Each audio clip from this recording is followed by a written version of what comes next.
সাত পাঁচ না ভেবেই হুট করে রিকশায় উঠে গেলাম আমি। পাশের টং দোকানে চা খাচ্ছে আমার একমাত্র ক্রাশ। ক্রাশের সামনে আসলেই আমার হার্টবিট উসাইন বোল্টের ন্যায় দৌড়াতে থাকে। কেমন অসার অসার লাগে। লুকিয়ে লুকিয়ে দেখার সময় মনে হয় ধরা পড়ে গেলাম। উফ, কি জ্বালা। শান্তিতে একটু দেখতেও পারি না ক্রাশটাকে। তো আমি আসলে এখন কলেজ থেকে বাড়ি ফিরছিলাম। বাসার কাছাকাছি আসতেই দেখি স্বয়ং ক্রাশ মহাশয় পাড়ার টং দোকানে চা খাচ্ছেন। এমনি আমি দেখতে সুন্দর না, তার উপর কলেজ থেকে ফিরছি। ক্লান্তিতে চেহারার বিধ্বস্ত অবস্থা। আয়না নেই সাথে, নয়তো নিশ্চিত বলে দিতে পারতাম আমাকে ঠিক ভূতের মতো লাগছে। এখন এই বিধ্বস্ত অবস্থায় তো আর ক্রাশের সামনে থাকা যায় না। তাই নিজেকে আড়াল করতেই সামনে থাকা রিকশায় উঠে গিয়েছি। পাশ থেকে কেউ ডাকছে বুঝতে পারছি, কিন্তু আমি এখন ক্রাশকে দেখতে ব্যস্ত, আশেপাশে কে ডাকছে সেসব নিয়ে মাথা ব্যথা নেই। রিকশা একটু এগিয়ে যেতেই ক্রাশকে আর দেখা গেল না। এই যে, কে আপনি? আশ্চর্য তো। হুট করে রিকশায় উঠে গেলেন। এত ডাকছি শুনতে পাচ্ছেন না বধি নাকি? কারো রাগী কণ্ঠে ধমক শুনে এবার পাশ ফিরে তাকালাম।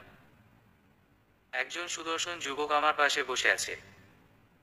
আরে, একে? আপনি আমার পাশে কি করছেন? বেশ জোরেই বলে উঠলাম। উচ্চস্বরে কথা বলায় রাস্তার বেশ কিছু মানুষ সোজা আমাদের রিকশার দিকে তাকালো। এমনকি রিকশা আলাও একবার ঘাড় ঘুরিয়ে পরখ করে নিল। এবার আমি একটু মিয়ে গেলাম। আরে আস্তে, আপনি তো আমাকে গণদোলাই খাওয়াবেন দেখছি। রিকশায় উঠলেন আপনি আর বলছেন আমি আপনার পাশে কি করছি? অদ্ভুত পাগল তো। এবার ব্যাপারটা বুঝলো মিহু। তাড়াহুড়ো করে তখন এই লোকের রিকশায় উঠে বসেছে সে। তবুও দমে গেলে তো হবে না। তার উপর লোকটা ওকে পাগল বলেছে। কনফিডেন্স নিয়ে বলল, এই পাগল কাকে বলেন? রিকশায় উঠেছি তো কি হয়েছে? আমি তো তোমরা না যে সব জায়গা নিয়ে বসেছি। আপনি তো আর জায়গায় অভাবে রিকশা থেকে পড়ে যাচ্ছেন না, তাই না? তো এত সমস্যা কিসের? সমস্যা কিসের মানে? আপনি এরকম যার তার রিকশায় উঠে পড়বেন নাকি? একটা ছেলের সাথে বাড়ি ফিরছেন, আপনার বাসার লোক কিছু বলবে না? একটু চিন্তায় পড়ে গেল মিহু। লোকটা অবশ্য ঠিকই বলেছে।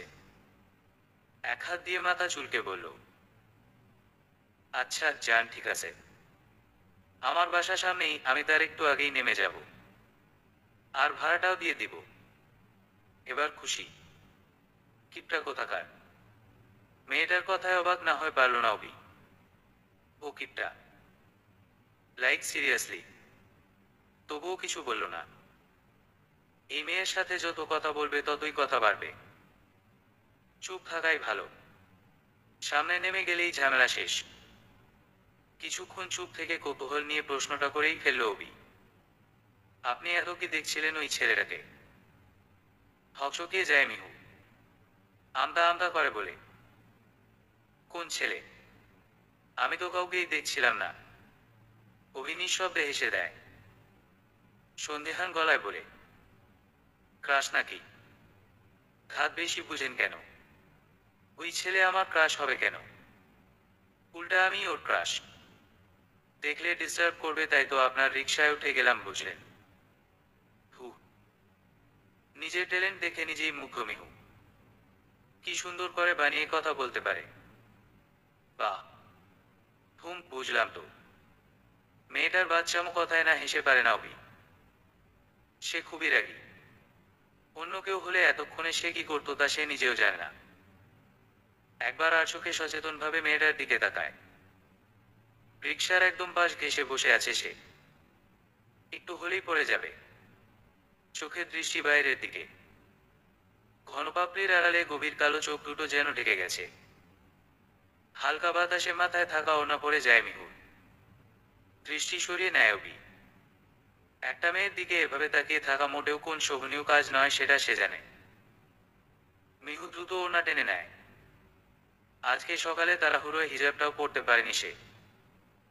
আঙ্কেল থামান, আমি এখানেই নামবো। রিকশা থামলে মিহু দ্রুত নামতে যেয়ে হোঁচট খায়। অভিমৃদু ধমকে সরে বলে, আরে আস্তে, এত ছটফট করেন কেন? মিহু এক এক পলক তার দিকে দৃষ্টি দেয়। চোখাচোখি হয়ে যায় তাদের। অভি চাইলেও দৃষ্টি সরাতে পারে না। মিহু চোখ নামিয়ে নেয়। অস্বস্তি হয় তার। আমতা আমতা করেও কিছু না বলে ব্যাগ থেকে টাকা বের করতে নিলেই অভি বলে, হয়েছে, আপনার ভাড়া দিতে হবে না, ভাড়া দেয় আছে, আপনি বাসায় যান। কিন্তু অভি ইশারায় যেতে বলে। মিহু কথা বাড়ায় না। বাসার গেট দিয়ে ঢুকতেই পিছে ফিরে দেখে ছেলেটা রিক্সা থেকে ওর বাসার সামনেই নামছে। এমনকি গেট দিয়েও ঢুকে গিয়েছে। দ্রুত পায়ে এগোতে এগোতে বলে, সমস্যা কি আপনার? এখন কি বাসায় এসে কমপ্লেন করবেন নাকি? মিহুর কথায় ভ্রু কুঁচকে তাকায় অভি। শান্ত গলায় বলে, আমি এখানেই এসেছি। বিরক্তি নিয়ে কিছুক্ষণ তাকিয়ে থাকে মিহু। ভাবে হয়তো কোনো ভাড়াটিয়ার বাসায় এসেছে। একসাথেই সিঁড়ি দিয়ে উঠে তারা। তৃতীয় তলায় এসে অভি বেল বাজালেই বিস্মিত কণ্ঠে মিহু বলে, আপনার ভুল হচ্ছে, এটা আমার বাসা, আপনি হয়তো অন্য কোনো। এটুকু বলতেই গেট খুলে দিল শারিফ। শারিফ মিহুর বড় ভাই। মিহুর থেকে প্রায় 6 বছরের বড়। অভি আয়। অভি ভেতরে ঢুকতেই মিশুকে দেখে শারিফ। অভির পিছে এতক্ষণ দেখাই যাচ্ছিল না মেয়েটাকে। তুই দাঁড়িয়ে আসিস কেন? ভেতরে ঢুক। ধীর পায়ে ভেতরে ঢুকে মিহু। মনে মনে তার হাজার চিন্তা। লোকটা কি তার ভাইকে কিছু বলে দিবে নাকি? ধুর, সব ছেড়ে এর রিকশায় উঠতে হলো। আর ওনারই ভাইয়ের বন্ধু হতে হলো। উফ, পৃথিবীটা গোল। আসলেই পৃথিবীটা গোল। নিজের ঘরে যে দরজা আটকে দেয় মিহু। বিছানায় ব্যাগটা রেখে জামাকাপড় নিয়ে ওয়াশরুমে ঢুকে। ফ্রেশ হয়ে বের হতেই রান্নাঘর থেকে মায়ের ডাক শুনে রুমের বাহিরে পা বাড়ায় সে। ভাইয়ের রুম কাটিয়ে যাওয়ার সময় হাসাহাসির শব্দ শুনে মনে মনে স্বস্তি পায় সে। অভি কিছু বলেনি এই ভেবেই চিন্তাটা মাথা থেকে ঝেড়ে ফেলে। রান্নাঘরে ঢুকতেই দেখে মা বিরিয়ানি রান্না করছে। ভ্রু কুঁচকে ফেলে মিহু। সন্দেহান কণ্ঠে বলে, এসব রান্না করছো কেন? কেউ আসবে? পিছন ফিরে তাকায় নাজিফা বেগম। মিহুর উদ্দেশ্য বলে, হ্যাঁ, তোর বড় মামা আসবে। বড় মামার কথা শুনে মনটাই ভালো হয়ে গেল মিহুর। এই মানুষরা মিহুর খুব বেশি প্রিয়। মায়ের ডাকে ভাবনা থেকে বেরিয়ে এলো মিহু। নাজিফা বেগম মেয়ের হাতে একটা ট্রে ধরিয়ে দিয়ে বললেন, এটা যে শারিফের রুমে দিয়ে আয়, ওর বন্ধু আসছে। মিহু ইতস্তত করে বলে, আমেনা খালা যে দিয়ে আসেন। আমি পারবো না। দেখছিস না আমেনা কাজ করছে। ও পারবে না, তুই যা। বিরক্তিকর দৃষ্টি নিক্ষেপ করে ট্রেটা হাতে নেয় মিহু। শারিফের রুমে যে দরজায় দাঁড়িয়ে করে বলে, ভাইয়া দরজা খুলো। শারিফ যে দরজা খুলে দেয়। মিহুর হাতে খাবার দেখে সাইড দিয়ে বলে, টেবিলে রেখে দে। মিহু ধীর পায়ে ভেতরে ঢুকে সাবধানে ট্রেটা রেখে দেয়। আর চোখে একবার অভির দিকে তাকায়। অভিকে গভীরভাবে তাকিয়ে থাকতে দেখে পরক্ষণেই চোখ নামিয়ে নেয়। বিছানায় হেলান দিয়ে এক হাতে ফোন নিয়ে তীক্ষ্ণ দৃষ্টিতে মিহুকে পর্যবেক্ষণ করছিল অভি। যদিও মুখের ভাব নির্বিকার। মিহু চলে যেতেই স্বাভাবিকভাবে বলে, কোন ক্লাসে পড়ে তোর বোন? শারিক চায়ের কাপে চুমুক দিতে দিতে বলে, ইন্টারে, সেকেন্ড ইয়ার। অভিবাকা হাসে। বিড়বিড় করে বলে, ওহো, বাচ্চা মেয়ে। কিছু বললি? না, ভালো। ড্রয়িং রুমে বসে খোশমেজাজে আড্ডা দিচ্ছে সবাই। মিহু বসে আছে তার বড় মামার পাশে। মিহুর পাশে তার মামাতো বোন ফারিয়া। তাদের মুখোমুখি সোফায় বসেছে শারিফ আর অভি। আর একটা সোফায় বসে আছে মিহুর বাবা ইমতিয়াজ আহমেদ। অভি হাসি মুখে আফতাব হোসেনের সাথে কথা বলছে। আফতাব হোসেন রীতিমতো মুগ্ধ তার কথাবার্তায়। অনেকক্ষণ যাবৎ ফারিয়া মিহুর মাথা খেয়ে যাচ্ছে। অভির ব্যাপারে হাজারটা প্রশ্ন করে তার প্রশংসায় মিহুর মাথা ব্যথা বানিয়ে ফেলছে সে। আমি কিছু জানি না তো ফারিয়া। উনি ভাইয়ার ফ্রেন্ড, শুধু এটাই জানি, আর কিছু জানি না। জানিস না তো কি হয়েছে? জানবি। ছেলেটা যে কি সুন্দর দেখতে, কথা বলার স্টাইলটা কি সুন্দর। মিহুরে আমি তো ক্রাশ খেয়ে গেলাম। মিহু বিরক্তি নিয়ে বলে, তোর কয়জনকে ভালো লাগে? যাকে দেখিস তার উপরই ক্রাশ খাস। ঘাত তুই বুঝবি না। মিহু কিছু বলে না। এই মেয়েকে বুঝিয়ে লাভ নেই। সন্ধ্যাবেলা মিহু রুমে বসে ফোন চালাচ্ছে। ফাইয়াও তার সাথেই আছে। হঠাৎই দরজা ঠেলে ভেতরে ঢুকলো নাফিসা বেগম। ব্যস্ত ভঙ্গিতে বলল, মিহু, সাদিফ ডাকে তোকে, ওর রুমে যা। আর ফারিয়া নিচে চল মা, নাস্তা খেয়ে নে। মিহু উঠে যায়। সাদিফ কেন ডাকছে ভেবে পায় না সে। গুটি গুটি পায় ভাইয়ের কাছে যেতেই সাদিফ গম্ভীরভাবে বলে, তোকে নাকি কোন ছেলে ডিস্টার্ব করে রাস্তায়? কে? আমাকে আগে বলিস নাই কেন? চুপ হয়ে যায় মিহু। অভির দিকে তাকিয়ে দেখে তার মুখে দুষ্টামি ভরা হাসি। দুই আঙ্গুল দিয়ে থুতনি চেপে জিজ্ঞাসু দৃষ্টিতে তার দিকে তাকিয়ে আছে। তার ভাইকে চিনে সে। খুব রাগী। আমতা আমতা করে বলে, না মানে হ্যাঁ। সাদিফ ভ্রু কুচকে তাকায়। আমাকে আগে বলবি না? আসলে। তার কথা টেনে নিয়েই অভি বলে, তোর কাছে বলতে লজ্জা পায় হয়তো। মিহুদাতে দাঁত চেপে তার দিকে তাকায়। অভি যে তাকে রাগানোর জন্য এমন করছে সেটা সে ভালো করেই বুঝতে পারছে। আচ্ছা ঠিক আছে, যা তুই। আর কালকে আমার সাথে যাবি কলেজ। মিহু মাথা নাড়িয়ে বের হয়ে যায়। মেজাজটা প্রচন্ড পরিমাণে গরম হয়ে আছে। এই বেটা এত অসভ্য কেন? তার কি দরকার ছিল ভাইয়াকে বলার?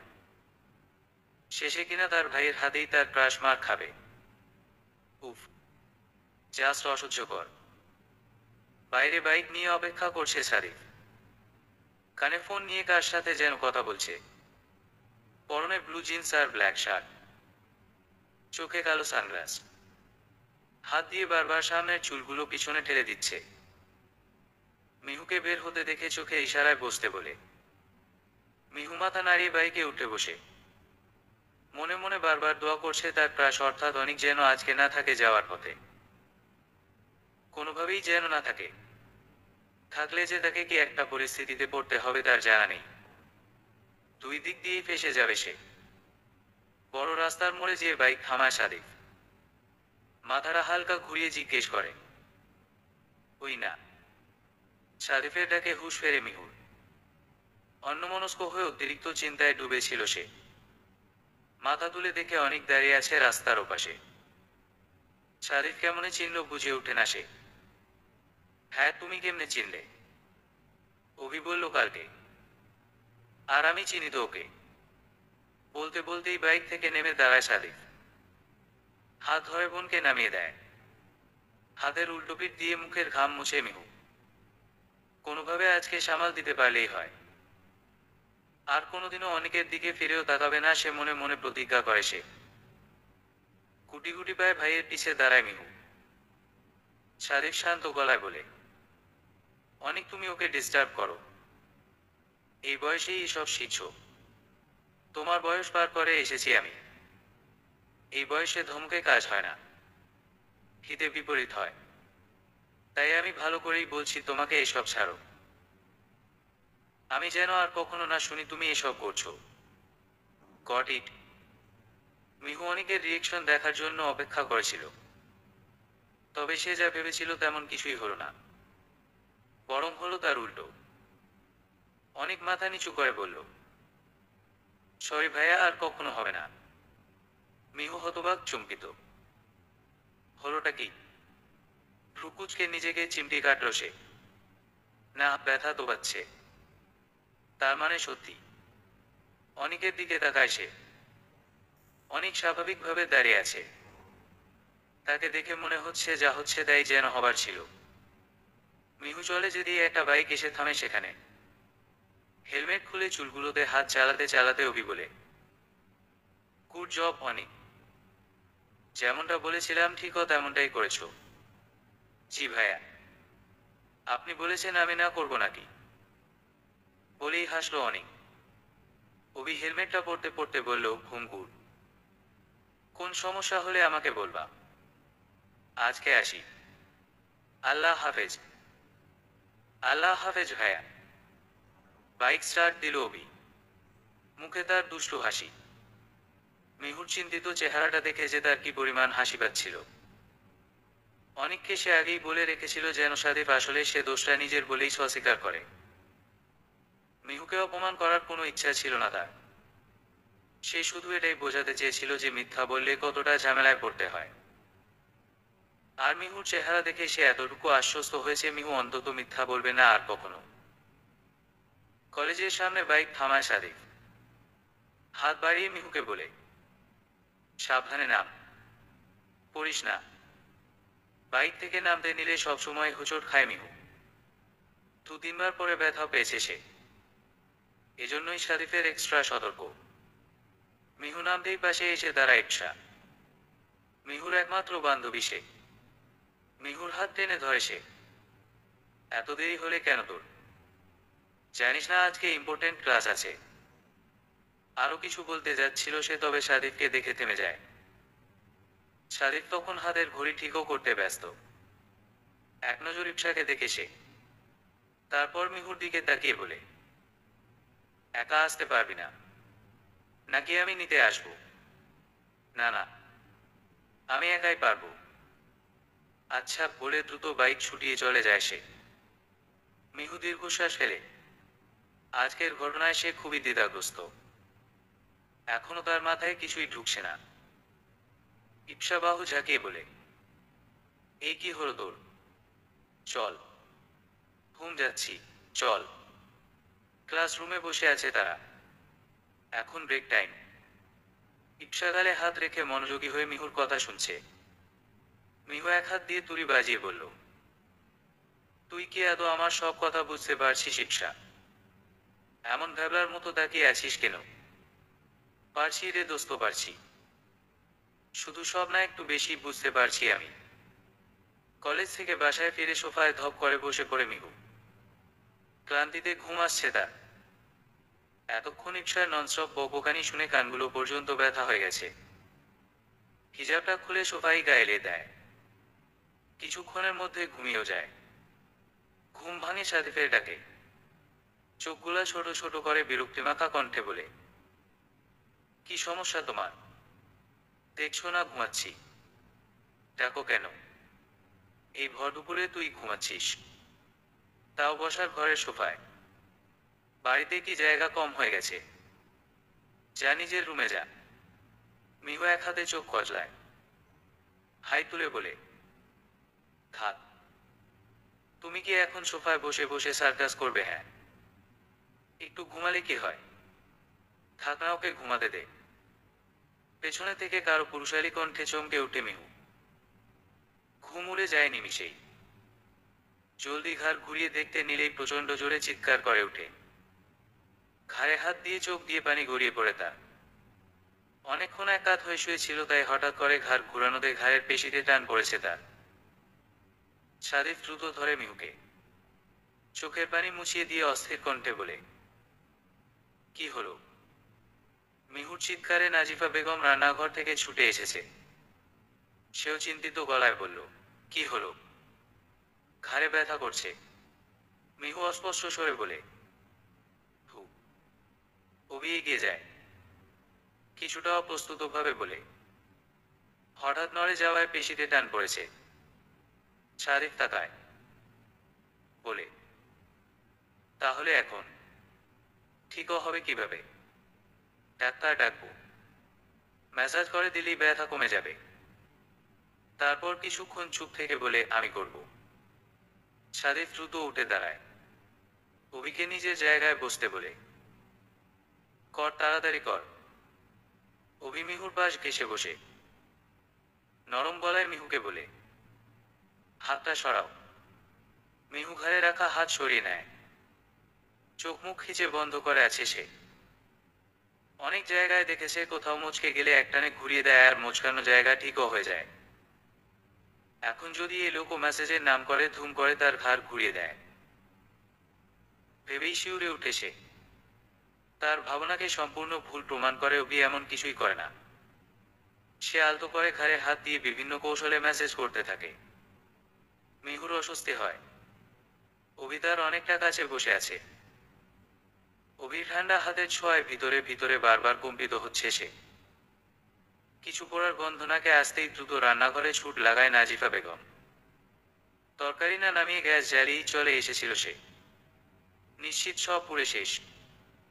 বেশ কিছুক্ষণ মেসেজ করার পরও মিহুর কোনো পরিবর্তন দেখতে পেল না সাদিফ। সে এখনো চোখ মুখ খিচে বন্ধ করে রেখেছে। না পেরে অধৈর্য গলায় অভিকে বলে, অভি, ব্যথা তো কমেনি মনে হয়, ওকে হসপিটালে নিয়ে যাই। আরে না রে। মিহু ঘাড়টা ঘুরাতো। মিহু মৃদু কণ্ঠে বলে, না ব্যথা করবে। করবে না, তুমি ঘুরিয়ে তো দেখো। মিহু চোখ খুলে আর চোখে একবার অভিকে দেখে ধীরে ধীরে ঘাড়টা ঘুরায়। না, কোনো ব্যথা নেই। সে অবাক হয়। উৎফুল্ল কণ্ঠে বলে, ভাইয়া সত্যিই ব্যথা নেই? আবার আগের মতো হয়ে গেছে? সাদিফের ঠোঁটের কোণে হাসি ফুটে ওঠে। হাসি মুখে অভির দিকে তাকায় সে। অভি বলে, ব্যথার মলম থাকলে নিয়ে আয়, লাগিয়ে দিলে ভালো হবে। আনছি। বলে দ্রুত পায়ে নিজের ঘরে যায় সাদিফ। অভি নিঃশব্দে হেসে দেয়। সাদিফের মতো রাগী মানুষও বোনের সামান্য ব্যথায় কেমন অস্থির হয়ে উঠেছে। মিহুর পাশ থেকে কিছুটা দূরে সরে বসে অভি পকেট থেকে ফোনটা বের করে আর চোখে মিহুর দিকে তাকায়। কোমর পর্যন্ত লম্বা চুলগুলো এলোমেলো হয়ে ছড়িয়ে আছে পিঠে। ওনাটা যে মেঝেতে পড়ে আছে। মেয়েটা হয়তো খেয়াল করেনি। অস্থিরতায় ভরা দৃষ্টি সরিয়ে ফোনের দিকে তাকায় অভি। মিহু কি করবে বুঝতে পারে না। হঠাৎ মেঝেতে চোখ পড়তেই আবারও চমকে ওঠে। তার ওড়না মেঝেতে পড়ে আছে। তার মানে অভির সামনে সে এতক্ষণ ওড়না ছাড়া ছিল। আল্লাহ! অভি না জানি কি মনে করেছে। একটানে ওড়নাটা উঠিয়ে টর্নেডোর গতিতে নিজের রুমে যেয়ে দরজা আটকে দেয় মিহু। অভি হাসল। মেয়েটা আসলেই বাচ্চা। সাদিফ মলম নিয়ে আসে। মিহুকে না দেখে বলে, কই গেল? ওই রুমে। অভি হাত দিয়ে ইশারা করে। তারপর বলে, পরে লাগিয়ে দিস মলম। সমস্যা হবে না। ভাইয়া, আমার ফোনের চার্জার কোথায়? তুমি নিয়েছো? বলতে বলতেই সাদিফের রুমে ঢুকে মিহু। স্টাডি টেবিলে এতগুলা কাগজপত্র নিয়ে অভিকে বসে থাকতে দেখে অপ্রস্তুত হয়ে যায়। এরা যে এত পড়াশোনা করে কি মজা পায় এটাই ভেবে পায় না মিহু। একবার ঘরে চোখ বুলিয়ে দেখে সাদিফ নেই। অভি দ্রুত বলে, সাদিফ ওয়াশরুমে। ও আচ্ছা। বলে নিজেই যে ড্রয়ারে খুঁজতে থাকে। পেয়ে যায়। চার্জার নিয়ে বের হতে গেলে অভি বলে, কোথায় গিয়েছিলে? মিহু বুঝতে পারে না অভির কথা। জি মানে? মানে তখন যে এত জোরে দৌড় দিলে মনে তো হচ্ছিল তোমার রুমে কোন রেল স্টেশন আছে আর তোমার ট্রেন ছুটে যাচ্ছে। তাই বলছি, ট্রেনে করে কোথায় গিয়েছিলে? মিহুর রাগ হয়। মুখ ভিঞ্চিয়ে রাগী কণ্ঠে বলে, আপনার শ্বশুরবাড়ি গিয়েছিলাম। আপনিও যাবেন? বলেই হন হন করে রুম থেকে বেরিয়ে যায় সে। অভি একা একাই হাসে। এক আঙ্গুল দিয়ে কপালের সাইডে ঘষতে ঘষতে বিড়বিড় করে বলে, আমি তো আমার শ্বশুরবাড়িতেই আছি। মুষলধারে বৃষ্টি হচ্ছে। সাথে তুমুল বেগে বাতাস। গ্রীষ্মকালের এই কালবৈশাখীর সময় কোনো আগাম বার্তা ছাড়া এমন হঠাৎ ঝড় বৃষ্টি অস্বাভাবিক কিছু নয়। একটা দোকানের সামনে টিনের সামান্য ছাউনির নিচে জোরসোর হয়ে দাঁড়িয়ে আছে মিহু। ভেজা শরীরে ঠান্ডা শীতল বাতাসের স্পর্শ সর্বাঙ্গে ছড়িয়ে পড়তেই থরথর করে কাঁপছে সে। ক্রমশ বৃষ্টির ঝাপটা এসে আরো নিপুণভাবে ভিজিয়ে দিচ্ছে তাকে। পরনে হালকা গোলাপি রঙের থ্রিপিস। জামার হালকা রং ভেদ করে সবকিছুই প্রায় দৃশ্যমান। মিহু ওনাটা মাথা থেকে নামিয়ে ভালোমতো গায়ে জড়িয়ে নিল। ভেজা চুলগুলো কোনোরকম হাত দিয়ে গুছিয়ে নেয়। আশেপাশে আরো অনেকগুলো লোক দাঁড়িয়ে আছে। একরাশ অস্বস্তি নিয়ে এক কোণায় নিজেকে আরো একটু গুটিয়ে নিয়ে দাঁড়িয়ে রইল সে। কিছুক্ষণ আগে কলেজ থেকে হেঁটেই বাড়ি ফিরছিল মিহু। আজকাল হাঁটতে বেশ ভালো লাগে। আকাশে মেঘ করছে দেখে দ্রুত পা চালায়। তবে তার আগেই ঝমঝমিয়ে বৃষ্টি নেমে যায়। দৌড়ে এখানে আসতেই অনেকটা ভিজে যায়। বৃষ্টির সময় রিক্সা পাওয়া যায় না, যাও দু একটা আছে সেগুলো রাস্তার ওপারে। আর এই ভেজা অবস্থায় রাস্তার ওপারে যাওয়া কোনোভাবেই সম্ভব নয় মিহুর পক্ষে। মিহু না। পরিচিত কারো কণ্ঠে মুখ তুলে তাকায় মিহু। সামনে থাকা ব্যক্তিটি তার জন্য সবচেয়ে বিরক্তিকর হওয়া সত্ত্বেও তাকে দেখে এখন বিরক্ত লাগছে না। প্রশ্নের উত্তরে মৃদু মাথা নাড়ায় সে। সামনে বাইক থামিয়ে দাঁড়িয়ে আছে অভি। সেও ভিজে চুপচুপে, গায়ে শার্ট লেপ্টে আছে শরীরের সাথে। হেলমেটটা খুলে চুলগুলো ঝাড়তে ঝাড়তে দ্রুত মিহুর পাশে এসে দাঁড়ালো সে। এখানে দাঁড়িয়ে আছো কেন? কলেজ থেকে বাড়ি ফিরছিলাম। বৃষ্টি নামে মাঝ হতেই মিহুর কণ্ঠ ঈষৎ কেঁপে কেঁপে ওঠে। অভি মিহুর দিকে আপাদমস্তক একবার চোখ বুলায়। মেয়েটা ভিজে একাকার, শরীরের প্রতিটি ভাঁজ স্পষ্ট। দৃষ্টি সরিয়ে আশেপাশের লোকগুলোর বিশ্রী চাহনি দেখে মুহূর্তেই মুখ গম্ভীর হয়ে যায়। কিছু না ভেবেই এক হাতে কাছে টেনে অন্য পাশে নিয়ে জড়িয়ে ধরে নিজের বলিষ্ঠ দেহ দিয়ে লোকগুলোর চাহনি থেকে মিহুকে আড়াল করে দাঁড়ায়। মিহু সচকিত হয়ে বলে, ভাইয়া কি করছেন? অভি সামনের দিকে তাকিয়েই কাটকাট কণ্ঠে বলে, চুপচাপ এভাবেই থাকো, বৃষ্টি কমলে বাসায় পৌঁছে দিব। মিহু কাচুমাচু করে। কিছু বলতে চেয়ে অভির দিকে তাকিয়ে আর কিছু বলে না। মনে মনে শান্তি পায় সে। লোকগুলোকে মোটেও সহ্য হচ্ছিল না তার। অভির স্পর্শে আর যাই হোক কোন খারাপ ছোঁয়া নেই। অভির শরীর ভিজে বরফ ঠান্ডা হলেও তার সংস্পর্শে এসে কাঁপাকাঁপি কমে গেছে মিহুর। উষ্ণ উষ্ণ আভাস পাচ্ছে সে। বৃষ্টি হালকা কমেছে। মিহুকে এই অবস্থায় নিয়ে বাইকে যাওয়া যাবে না। তাই রিক্সা ঠিক করার জন্য বের হতে নিলেই মিহু ইতস্তত কণ্ঠে বলে, আপনি যে রিক্সা নিয়ে আসেন, আমি এখানেই দাঁড়াই। অভি মিহুকে আরো একটু শক্ত করে ধরে সহজ গলায় বলে, কেউ কিছু দেখতে পাবে না, আমি আছি তো, চলো। মিহুকে রিক্সায় উঠিয়ে রিক্সার পলিথিনটা দিয়ে সুন্দর করে ডেকে দিল অভি। তারপর নিজেও উঠে বসল। রিক্সা চলছে দ্রুত গতিতে।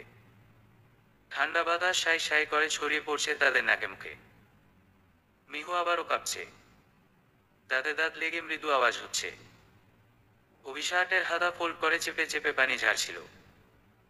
মিহুকে এভাবে কাঁপতে দেখে এক হাত পিঠের পিছন দিয়ে মিহুর হাতের বাহুতে রাখে। মধ্যেকার দূরত্ব কমিয়ে আনে। মিহুর গা গরম, জ্বর আসবে বোধ হয়। মিহু গুটিসুটি হয়ে লেগে থাকে অভির সাথে। শীত সহ্য হয় না তার, খুব ঠান্ডা লাগছে। মিহু অস্পষ্ট স্বরে বলে, ধু। রিক্সার ঝাঁকুনিতে নড়েচড়ে উঠে মিহু। তাল সামলাতে অভির হাত খামছে ধরে। নখের আঁচড়ে ব্যথা লাগে অভির, তবুও কিছু বলে না। মিহুর দিকে আর একবারও তাকায় না সে। মুখ ঘুরিয়ে কঠিন দৃষ্টিতে বাইরে তাকিয়ে থাকে। মনের মধ্যে বিচরণ করা নিষিদ্ধ অনুভূতিগুলো ঝেড়ে ফেলার তীব্র চেষ্টায় অব্যাহত সে। ওয়াশরুমে ঢুকে গিজার অন করে দেয় অভি। শার্টটা খুলে ঝুলিয়ে রাখে। মেয়েলি ঘ্রাণ আসছে তার শার্টটা থেকে, এমনকি তার শরীর থেকেও। অভি হাসে, আনমনেই বলে, এমন নেশাময় পারফিউম তুমি কোথায় পাও মিহু পাখি? এই ঘ্রাণে আসক্ত হয়ে যাব তো আমি। হাতের দিকে তাকিয়ে দেখে লাল হয়ে নখে দাগ বসে গেছে। মুখে পানি ঝাপটা দেয় সে। চোখ বন্ধ করতেই মিহুর স্নিগ্ধ মুখটা, কাপা কাপা ঠোঁটগুলো, ভেজা পাপড়িতে ঢাকা কালো কালো চোখ দুটো ভেসে ওঠে। চোখ খুলে জোরে জোরে দুটো শ্বাস নেয় অভি। এ কেমন ঝামেলায় পড়ল সে। শাওয়ার নিয়ে মাত্রই বেরিয়েছে মিহু। বের হতেই দেখে বিছানায় নাজিফা বেগম বসে আছে, হাতে তার খাবারের প্লেট। মিহু হালকা হেসে পাশে বসল। মেয়ের হাতে খাবারটা দিয়ে তোয়ালেটা নিয়ে নিল নাজিফা। মাথা মুছিয়ে দিতে দিতে বলল, ছেলেটা খুব ভালো তাই না? হুম। তোদের মধ্যেও কিছু আছে। মিহু চমকায়। মায়ের কথার ইঙ্গিত বুঝতে পেরেছে সে। মায়ের সাথে বেশ ফ্রেন্ডলি সে, তাই সহজ গলায় বলল, কি থাকবে মা? কিছুই নেই। নাজিফা বেগম আর কিছু বলে না। মেয়ের প্রতি যথেষ্ট বিশ্বাস আছে তার। উনি চলে যেতেই দরজা লাগিয়ে দেয় মিহু। পাশে থাকা জোরের ওষুধটা খেয়ে বিছানায় গায়ে দেয়। চোখটা বন্ধ করে ঘুমানোর চেষ্টা করে। মনে মনে চিন্তা করে, এই প্রথম কারো এতটা কাছে ছিল সে। মুখের সামনে বই খুলে বিছানায় হেলান দিয়ে বসে আছে মিহু। মাথায় যদিও কিছু ঢুকছে না, তবুও পড়তে হবে। 2 মাস পর প্রি টেস্ট পরীক্ষা। পড়াশোনায় ভীষণ চাপ। গায়ে মোটা কাঁথা জড়ানো তার। এখনো হালকা শীত শীত করছে। ওষুধ খেয়ে নিয়েছিল বলে হয়তো জোরটা আর আসেনি। একবার চোখ তুলে দেয়াল ঘড়িটার দিকে তাকায়, সন্ধ্যা 7:30 বাজে। সারাটা বিকাল ঘুমিয়েই কাটিয়েছে। আধো আধো ঘুমের ঘোরে কিশোরী মনে অভিকে নিয়ে নানান ভাবনা আসছিল। এই বয়সটা স্পর্শকাতর। একটু কিছু হলেই আবেগে ভেসে যায় মেয়েদের মন। এক ফোঁটা আবেগী রঙই যথেষ্ট তাদের ছোট দুনিয়াটাকে রং বেরঙে করার জন্য। দ্রুতবেগে মিহুর রুমে ভিতরে ঢুকে সজোরে দরজা লাগিয়ে দেয় সারিফ।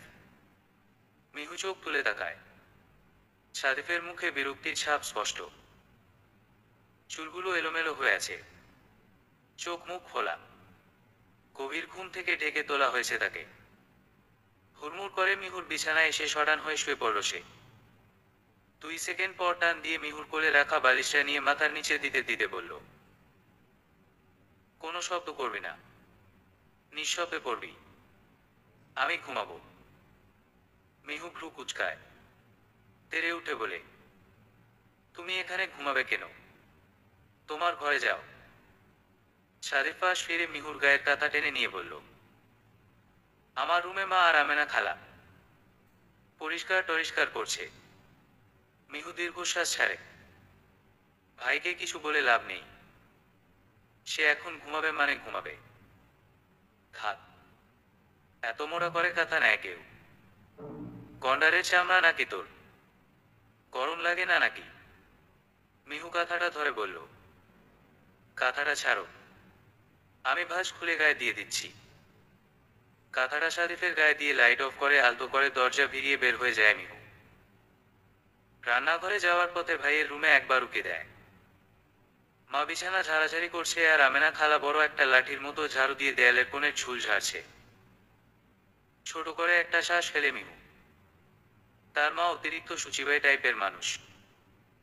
মিহুর ফোন অনবরত বেজেই চলেছে। শারিফ কানে বালিশ চেপে রাখা সত্ত্বেও শব্দটা তার কানে এসেই চলেছে।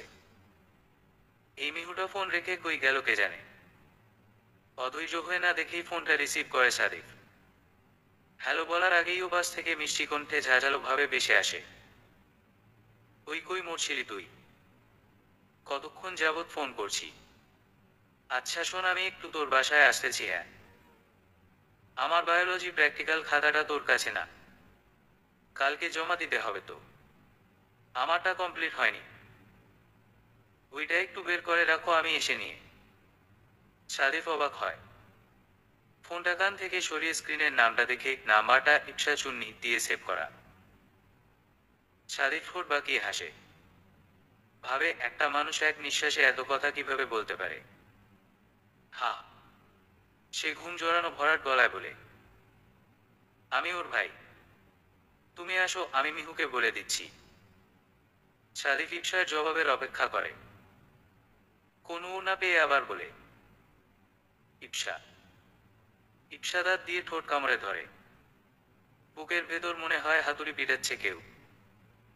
তবুও গলার স্বর নামিয়ে কোনো মতে বলে, জি ঠিক আছে ভাইয়া। সারিফ ফোন কেটে দেয়। ইপসার মন খারাপ হয়। সারিফ এমন মুখের উপর ফোনটা কেটে দিতে পারল। একটু কথা বললে কি হয়? সে কি এতই খারাপ? আবার পরক্ষণেই ভাবে, কণ্ঠ শুনে বোঝা গেল উনি ঘুমিয়েছিলেন। ওর ফোন করাতে বিরক্ত বোধ করেনি তো। সারিফ গলা চড়িয়ে মিহুকে ডাক দেয়। মিহু সবেমাত্র চুলা থেকে কফিটা নামিয়েছে। মগেনা ডেলি রুমে যায় মিহু। দরজার সামনে দাঁড়িয়েই বলে, কি হয়েছে? সারিফ মৃদু ধমকে বলে। ফোন নিয়ে যেতে পারিস না? তোর বান্ধবী ফোন করছিল। ওর বায়োলজি প্র্যাকটিক্যাল খাতা বের করে রাখতে বলল। ও নিতে আসতেছে। মিহু সামনে যে ফোনটা নেয়। সারিফ আবারও বালিশে মুখ গুজে দেয়। ফ্ল্যাশলাইট জ্বালিয়ে খাতাটা বের করে মিহু। লাইট জ্বালায় না বিধায় সারিফের ঘুমে ডিস্টার্ব হয়। ল্যাপটপের দিকে গভীর দৃষ্টিতে তাকিয়ে আছে অভি। আমেরিকার পড়াশোনা নিয়ে একটা আর্টিকেল পড়ছে। মাস্টার্স ফাইনাল ইয়ারটা শেষ হলেই আমেরিকায় পিএইচডি করতে যাবে সে। এরকমটাই প্ল্যান তার। ধনী পরিবারের ছেলেও। চাইলেই বাবার অফিসের কাজে হাত দিতে পারে সে। কিন্তু না, শুধু সেটা করতে তার মন সায় দেয় না। নিজেই কিছু করার ইচ্ছা তার। আগে নিজে প্রতিষ্ঠিত হবে, তবেই বাবার কাজে হাত দিবে। তার আগে না। দরজায় নক করার শব্দে ধ্যান ভাঙে তার। ল্যাপটপের থেকে দৃষ্টি না সরিয়েই বলে, আসো। দরজা ঠেলে ভিতরে ঢুকলো নিশা। পরনে টাইট জিন্স আর পাতলা ফিনফিনে একটা টপস। সোনালি কালার করা চুলগুলো উঁচু করে বাঁধা। অভি একবার তাকায়, তারপর চোখ নামিয়ে ল্যাপটপের দিকে তাকিয়ে বিরক্তিকর কণ্ঠে বলে, তোর এখানে কি কাজ নিশা? নিশা দৌড় দেয় না। দৌড়ে এসে অভিকে দুহাতে জড়িয়ে ধরে। অভি চমকায় না। নিশাদ এমনই গায়ে পড়া স্বভাবের। সে ধমকে উঠে বলে, নিশাদ ছাড়। তোকে কতবার বলেছি হুটহাট এমন করবি না। ছাড় বলছি।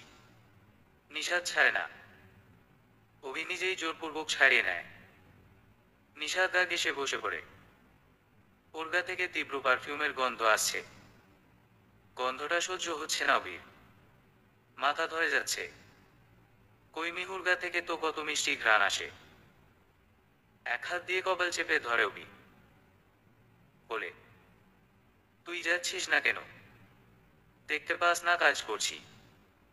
নিশাদ অভির হাত ধরে।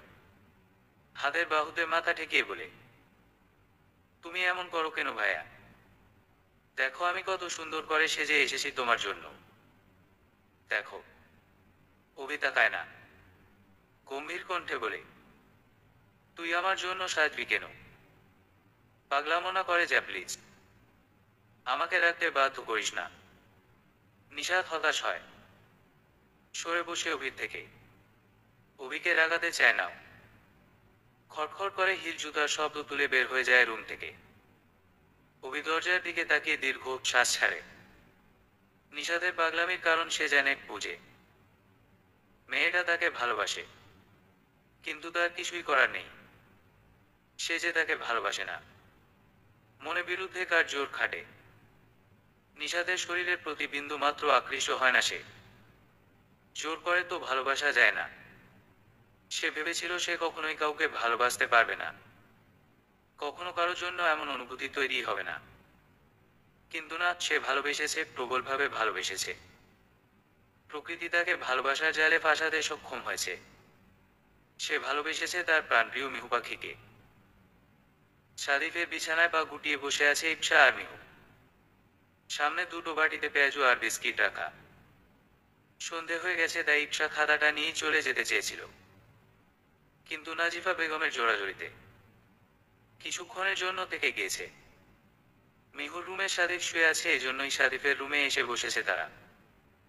ইপসা খানিকক্ষণ আশেপাশে চোখ বুলিয়ে অন্যমনস্ক হয়ে বলল, উনি খুব শৌখিন, খুব গোছানো।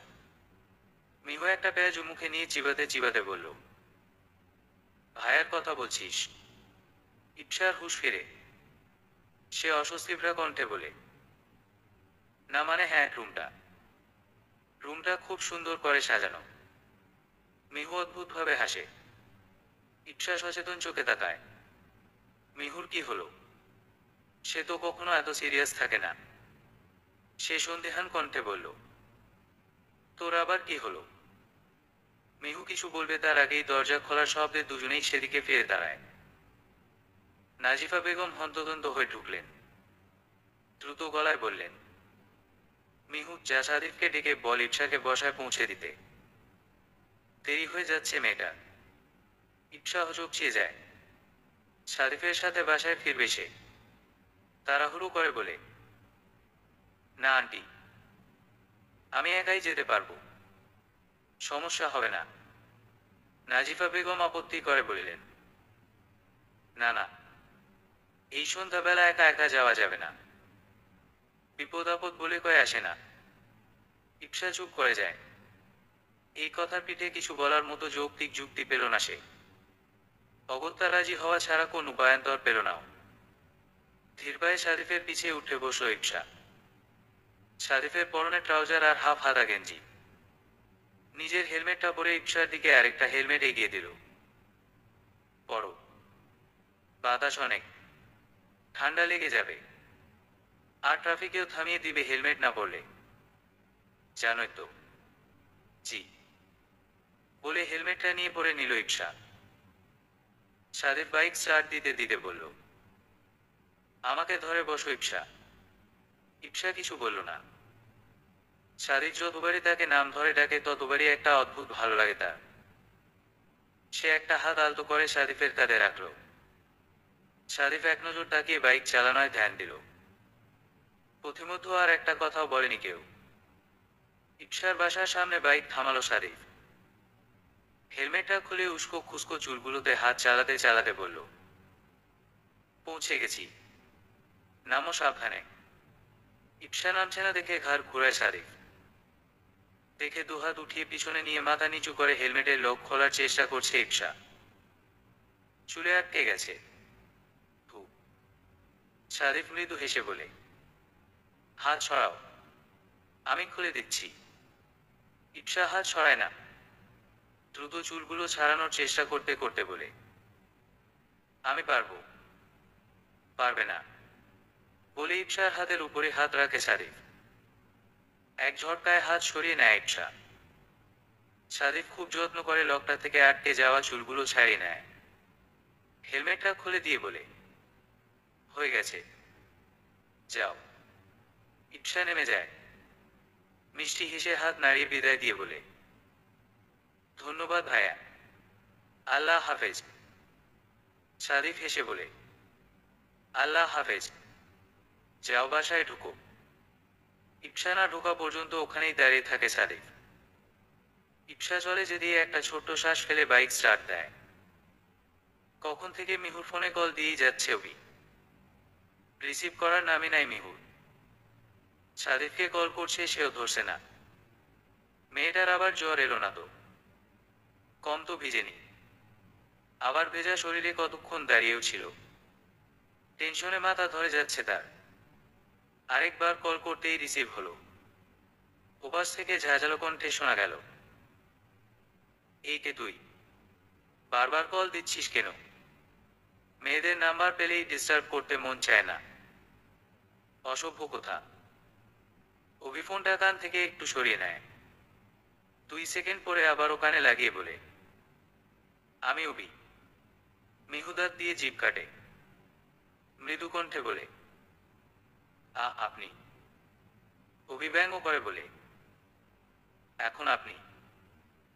একটু আগে তো তুই তুকারি করছিলা। আর কি যেন? মেয়েদের ডিস্টার্ব করি, অসভ্য। আমি তো জানতাম না আপনি ফোন করেছেন। আচ্ছা ফাইন, এবারের মতো মাফ করে দিলাম। এখন বলো এতক্ষণ কই ছিল, ফোন রিসিভ করনি কেন? আননোন নাম্বার রিসিভ করি না। আপনি এতবার ফোন দিচ্ছেন তাই ধরলাম। গুড। শারিফ কই? ওকেও তো ফোন দিচ্ছি। এতক্ষণে বুঝে মিহু। অভি আসলে শারিফের সাথে কথা বলার জন্য তাকে কল দিয়েছে। তাই তো বলে অভি তাকে ফোন দিবে কেন? আপনি ভাইয়ার সাথে কথা বলবেন তাই না? আসলে ভাইয়া বাসায় নেই, বাইরে গেছে। আমি কখন বললাম ওর সাথে কথা বলবো? না মানে? অভিকণ্ঠে কোমলতা নিয়ে বলে, তুমি ঠিক আছো? জ্বর টর আসেনি তো? মিহুর অদ্ভুত লাগে। অভিকণ্ঠ কেমন অন্যরকম শোনায়। সে আমদা আমদা করে বলে, জি ঠিক আছি। আচ্ছা রাখছি, আল্লাহ হাফেজ। শোনেন। অভি ফোন কাটতে যেও কাটে না। জিজ্ঞাসু কণ্ঠে বলে, কিছু বলবা? আপনি আমার নাম্বার কোথায় পেলেন? সেটা কি খুব কঠিন কিছু? মিহু জবাব দেয় না। ভাবে আসলেই তো। কি বোকার মতো একটা প্রশ্ন করলো সে। অভি হেসে ফোন কেটে দেয়। এখন শান্তি লাগছে তার। খুব শান্তি। সময় প্রবাহমান।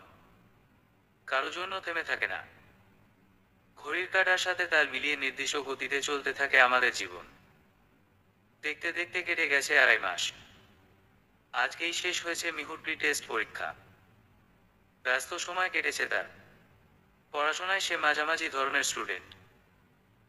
বস্তুত ভালো করতে হলে পড়তেই হবে এই কথায় বিশ্বাসী সে। পরীক্ষা দিয়ে কলেজ থেকে ফিরেই গোসলে ঢুকেছে। 1 ঘন্টার যাবৎ শান্তিময় গোসল দিয়ে চুলে তোয়ালে পেঁচিয়ে বেরিয়ে এলো সে। পরীক্ষা বেশ ভালো হয়েছে আজকে, মনটা ফুরফুরে। আয়নার সামনে দাঁড়িয়ে চুল মুছছে আর গুনগুন করে গাইছে। ও বেবি কাম কাম কাম, কাম তুমি। ও বেবি কাম কাম কাম, কাম তুমি। ও, আমি তোমার হিরো হলে তুমি সুপারহিট। ও বেবি। আরো গাওয়ার আগেই সাদিফের ধমকে চমকে পিছিয়ে ফেলল সে। ওই কি বলস তুই এগুলা? মিহু ফিচলে হেসে বলল, এটা তো গান ভাইয়া। সাদিফ চোখ মুখ কুচকে তাকায়। মৃদু ঝাড়ি দিয়ে বলে, এটা কেমন গোছের গান? বাদ দে, তুই যেমন তোর গানও সেরকমই। মিহু তেরে উঠে বলে, আমি কেমন? হ্যাঁ, তোমাকে কেউ বলছে আমার গান শুনতে? সাদিফ এসে কান টেনে ধরে মিহুর। মিহু চিল্লিয়ে বলে, মা, দেখে যাও তোমার ছেলে আমাকে মারে। সাদিফ দ্বিগুণ চিল্লিয়ে বলে, হ্যাঁ আসো, দেখো তোমার মেয়ে বেবি বেবি গান গায়। আবার কাম তুমি করে। আরো কি সব যে বলে। নাজিফা বেগম রান্নাঘর থেকেই চিল্লিয়ে বলে, তোরা থামবি। সাদিফ, তুই না বড় মারিস কেন? ছাড়বি নাকি আমি আসবো? সাদিফ একটা মোচড় দিয়ে ছেড়ে দিয়ে বলে, না থাক, আশা লাগবে না, ছেড়ে দিছি। মিহু এক হাতে কান ঘষতে থাকে। ব্যথা হয়ে গেছে। বিড়বিড় করে বলে, ফালতু, অসহ্যকর। কি বললি? মিহু জানটা দিয়ে বলে, কিছু না। তুমি কি কাজে এসেছো? ও হ্যাঁ, আমি বলতে আসছিলাম যে রাতে রেডি থাকিস তুই। আমার সাথে একটা দাওয়াতে যাবি। কিসের দাওয়াত? আমি যাব না। সাদিফ মিহুর মাথায় চাটি মেরে বলে, তুই যাবি, তোর বাপ যাবে। না থাক, বাপ যাওয়ার দরকার নাই, তুই গেলেই হবে। And it's final. বলে রুম থেকে বেরিয়ে যায়। মিহু মুখ ভেঙচিয়ে চুল মুছতে থাকে। এই কয়েক মাস পড়তে পড়তে ক্লান্ত সে। এখন একটা শান্তির ঘুম দিবে। সন্ধ্যা 7টা। মিহু রেডি হচ্ছে। একটু আগেই গভীর ঘুম থেকে টেনে টেনে তাকে তুলেছে সাদিফ। চোখে এখনো ঘুম ঘুম ভাব।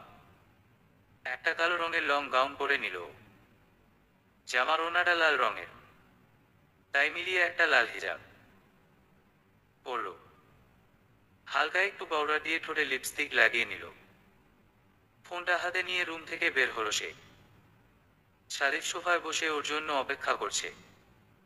মিহু কাছে যেয়ে বলল, আমি রেডি, চলো। সাদিফ এক নজর তাকিয়ে উঠতে উঠতে বলল, বাহ, তোর তো খুব কম সময় লাগে তৈরি হতে। মেয়েদের তো সাজগোজ করতেই ঘন্টা পার হয়ে যায়। মিহুর মুখে চওড়া হাসি ফুটে ওঠে। সাদিফ তার প্রশংসা বরাবরই খুব কম করে। হাসি হাসি মুখ নিয়ে কিছু বলতে যাচ্ছিল সে। তার আগেই সাদিফ বলে, তোকে তো ভালোই দেখাচ্ছে। কি রে পেতনি, মেকআপ করেই ঘুমিয়েছিল নাকি? তপ করে নিভে যায় মিহু। কিছু না বলে রাগি ফেস নিয়ে হন হন করে বেরিয়ে যায় সে। সাদিফ হাসে। মনটা তার বাচ্চাই রয়ে গেল। আম্মু, আজকে কিন্তু ও আসবে। রুবিনা আহমেদ ছেলের কথায় ফিরে তাকায়। মৃদু হেসে বলে, আর কবার বলবি? অভি ঠোঁটের কোণে মৃদু হাসি ফুটিয়ে বলে, ও কিন্তু বাচ্চা মেয়ে মা। উল্টাপাল্টা কিছু বললে তুমি কিছু মনে করো না। মনে করব না মানে? আমার ছেলেকে পাগল করে ফেলেছে। ওকে তো আমি আচ্ছা মতন বকে দেব। আচ্ছা বকে দিও। অভি চলে যেতেই রুবিনা আহমেদ স্বস্তির নিঃশ্বাস ফেলে। মেয়েটাকে দেখার খুব শখ তার।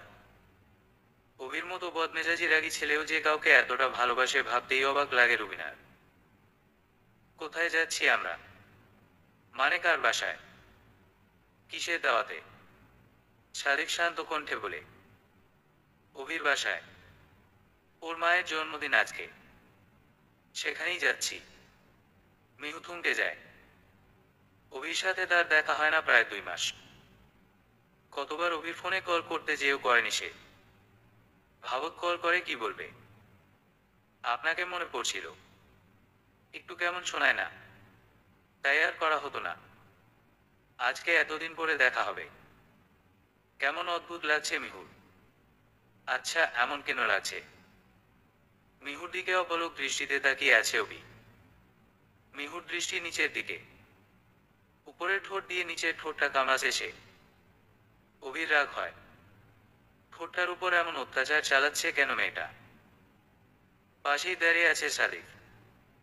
সাদিফ হালকা গলা ঝেড়ে অভির দিকে তাকিয়ে বলে, ভেতরে ঢুকতে দিবি না? অভির হুঁশ ফিরে। দ্রুত সামনে থেকে সরে দাঁড়িয়ে বলে, হ্যাঁ হ্যাঁ আয়। সাদিফ মুচকি হেসে ভিতরে ঢুকে। মিহু ঢুকে তার সাথে। অভিদের বাসাটা বেশ বড়। উপরতলার একদম কোণার ঘরটা অভির। মিহু সাদিফের হাত শক্ত করে ধরে রেখেছে। আশেপাশে মেহমান। সবাই অচেনা। মিহু সহজে মিশতে পারে না মানুষের সাথে। তার সময় লাগে। রুবিনা আহমেদ কয়েকজনের সাথে কথা বলছিলেন। শারিফ তার দিকে এগিয়ে যায়। হাসি মুখে সালাম দিতেই উনি তাকায়। মিহু সালাম দেয়। উনি সালামের উত্তর দিয়ে বলেন, কেমন আছো বাবা? আলহামদুলিল্লাহ আন্টি। আপনি কেমন আছেন? ভালো আছি। মিহুর গালে হাত রেখে বলেন, মিহু তাই না? মিহু অবাক হয়। ভদ্রমহিলা ওর নাম জানলো কি করে? মৃদু স্বরে উড় দেয়, জি। ভাই মিষ্টি দেখতে তুমি। অভির পছন্দ আছে। মিহু চমকায়। কথার মানে বুঝতে না পেরে বলে, জি আন্টি। রুবিনা বেগম দাঁত দিয়ে জিভ কাটেন। অভি তাকে এসব বলতে মানা করেছিল। তবুও সে বলে ফেলেছে। তাই কথা কাটানোর জন্য বলেন, মিহু তো আগে কখনো আসনি। সাদিক তো চিনই সব। ওকে বাগানটা ঘুরিয়ে দেখাও। ওর ভালো লাগবে। অভিও যা সাথে। এখানে সব বড় মানুষদের আড্ডাখানা। বুড়ো মানুষের জন্মদিন তো। তোমরা বাচ্চারা বোর হবা। বলেই হাসেন উনি। মিহু মুগ্ধ হয়। ভদ্রমহিলা এত সুন্দর করে কথা বলে। দেখতেও বেশ সুন্দরী। চেহারায় বয়সকের ছাপ আছে, তাও সুন্দরী। মিহু মনে মনে বলে, এজন্যই মনে হয় উনিও এত সুন্দর। কি সব ভাবছে সে। ধু। বাগানে এসে দেখে ঘুটঘুটে অন্ধকার। অভির ভ্রু কুঁচকে আসে। সব লাইট তো জ্বালানো ছিল। বন্ধ করলো কে? মিহু শারিফের গা ঘেঁষে দাঁড়ায়। শারিফ এক হাতে জড়িয়ে ধরে তাকে। অন্ধকার ভয় পায় মিহু। অভি একটু দাঁড়া, আমি দেখছি বলে ভেতরে যায়। কিছুক্ষণের মধ্যেই সব লাইট জ্বলে ওঠে। মিহু পিটপিট করে তাকায়। চোখে আলো সয়ে যেতেই অবাক হয়ে চোখ বড় বড় করে তাকায়। এত বড় ফুলের বাগান। মিহু এগিয়ে যায়। শারিফ পকেট থেকে ফোন বের করে। হাঁটতে হাঁটতে ফোন চালায় সে। অভি মিহুর পাশে পাশে হাঁটে। একটা গাছ দেখে দাঁড়িয়ে পড়ে মিহু। হলুদ রঙের বেশ সুন্দর ফুল ফুটে আছে সেটায়। মিহু হাত দিয়ে ধরে কৌতূহলী কণ্ঠে বলে, এটার নাম কি? অভি শারিফের দিকে তাকায়। তাদের থেকে কিছুটা দূরে দূরে হাঁটছে সে। চোখের দৃষ্টি ফোনের মধ্যে আবদ্ধ। অভি মিহুর দিকে কিছুটা ঝুঁকে বলে, এটার নাম আলমান্ডা। বাংলায় বলে অলকানন্দা। মিহুর উচ্ছ্বসিত কণ্ঠস্বর। বাহ, বাংলা নামটা তো অনেক সুন্দর। অলকানন্দা। অভি তীর্যক গলায় বলে। তুমি নিবে? ছিঁড়ে দিব। মিহু অভির দিকে তাকায়। অভিকে এত কাছে দেখে হৃদস্পন্দন দৌড়াতে থাকে তার। আমতা আমতা করে বলে, না, ফুল গাছেই সুন্দর লাগে।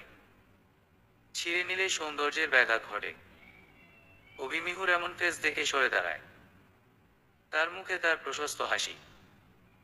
হাত দিয়ে চুলগুলো পেছনে ঠেলে দেয় সে। মিহু অদ্ভুতভাবে তাকায়। অভির এই হাত দিয়ে চুল সরানোটাও একদম পারফেক্ট ভাবে করে। সাদিক ততক্ষণে মিহুর পাশে এসে দাঁড়িয়েছে। পকেটে ফোনটা ঢুকাতে সে বলল, হলো তোর ফুল ফল দেখা। মিহু ভ্রু কুচকে বলে, এখানে ফল নেই ভাইয়া, শুধু ফুল। সাদিক ফিচেল হাসে, তুই আছিস না, আজ তো একটা কদবেল। মিহু তেড়ে উঠে গলা উঁচিয়ে বলে, ভাইয়া, ওর সাথে না লাগলে হয় না তোর। চল ভেতরে চল। কে কাটবে এখন? অভি আগে ঢুকে। পিছে পিছে ঢুকে সাদিক মিহু। একটা জায়গায় দাঁড়াতেই মিহুকে ধাক্কা দিয়ে সামনে যায় একটা মেয়ে। সাদিক ধরে ফেলে বিদায় সামলে নেয় মিহু। নয়তো নির্ঘাত এতগুলা মানুষের সামনে পড়ে গিয়ে মান সম্মান যেত তার। সামনে যেয়ে অভিকে জড়িয়ে ধরে নিশাদ। অভি চকিতে তাকায়। এতগুলা মানুষের সামনে নির্লজ্জের মতো নিশাদ জড়িয়ে ধরেছে তাকে। অভির প্রচণ্ড অস্বস্তি হয়, সাথে তুমুল রাগ। মিহুর দিকে তাকায় সে। মেয়েটা মাথা নিচু করে রেখেছে। আচ্ছা, ও ভুল বুঝলো না তো? মায়ের এত স্পেশাল একটা দিন সিন ক্রিয়েট করে নষ্ট করতে চায় না সে। তাই চাপা সরে ধমকে বলে, নিশাদ ছাড় আমাকে। নির্লজ্জের মতো এগুলা কেমন ব্যবহার? নিশাদের কোনো হেলদোল নেই। সে বলে, তুমি কই ছিলে? কতক্ষণ যাবৎ তোমাকে খুঁজছি আমি। অভিজোরে একটা শ্বাস নিয়ে রাগ দমনের চেষ্টা করে। নিশাদের বাহু ধরে ছাড়িয়ে নেয় নিজের থেকে। ভাগ্য ভালো আশেপাশের মানুষ খেয়াল করেনি। নিজের ভালো চাইলে ফারদার এমন করবি না নিশাদ। Got it. নিশাদ ফ্যাল করে চেয়ে থাকে। রাগে অপমানে চোখে পানি চলে আসে তার। কেন তাকে অভি পছন্দ করে না? কেন? সেদিনের পর আবারও মিহুর সাথে অভির দেখা হয় না প্রায় অনেকদিন। কথায় আছে না, দূরত্বে প্রেম বাড়ে। সেটাই হচ্ছে মিহুর সাথে। ভালো লাগাটা তুমুল বেগে ভালোবাসায় রূপ নিচ্ছে। তবে বলার সাহস নেই মিহুর। তার মধ্য জোরটা কাজ করে। সাদিক তার বাবা মা কেমন ভাবে নিবে বিষয়টা জানা নেই তার। তার উপর ওই দিনের মেয়েটারও এরকম একটা কাজ। হয়তোবা মেয়েটা অভির কিছু হয়, খুব ঘনিষ্ঠ কেউ। একদিন সকালে নাস্তা করছিল সে। সাদিক তার পাশেই বসে খাচ্ছে। মাস্টার্স এর কনভোকেশন ছিল তার 1 সপ্তাহ আগে। পড়াশোনা শেষ। পিএইচডি করার জন্য আমেরিকার ইউনিভার্সিটিতে অ্যাপ্লাই করেছে সে আর অভি। মাসখানেক লাগবে হয়তো কনফার্মেশন মেইল পেতে। হঠাৎ করেই মিহুর প্রচণ্ড মাথা ব্যথা শুরু হয়। দুহাতে মাথা চেপে ধরেও। সাদিক হকচকিয়ে মিহুর মাথায় হাত রেখে বলে, কি হলো মিহু?